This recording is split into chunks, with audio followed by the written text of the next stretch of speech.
மதுரை சோழவந்தான் அருகே ஸ்ரீகுமரன் கோவில் 2500 ஆண்டுகளுக்கு பழமை வாய்ந்த கோவில். திருப்பணிகளுக்கான பாலாலயம் விழா. ஏராளமான பக்தர்கள் சாமி தரிசனம்.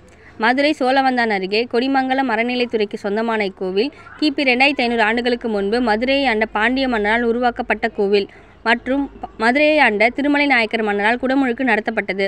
மிக பழமை வாய்ந்த ஸ்ரீகுமரன் வள்ளி தெய்வானை விநாயகர் கோவில் வைகை ஆற்றின் எதிரில் அமைந்துள்ள குமரன் கோவில் ஆகும். இக்கோவிலில் கும்பாபிஷேகம் நடத்துவதற்கான திருப்பணிகள் நடைபெற உள்ளதால் இன்று பாலாலயம் நடந்தது.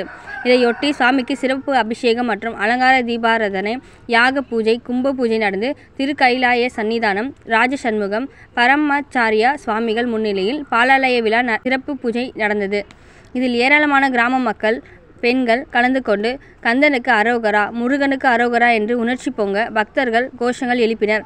கலந்து கொண்ட பக்தர்கள் அனைவருக்கும் பிரசாதம் மற்றும் அன்னதானம் வழங்கப்பட்டது. ஏராளமான பக்தர்கள் கலந்து கொண்டு சாமி தரிசனம் செய்தனர்.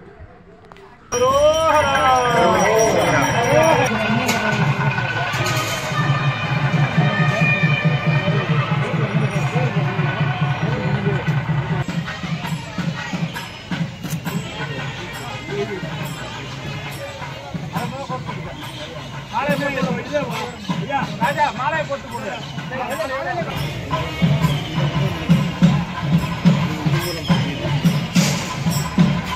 ஊருக்கு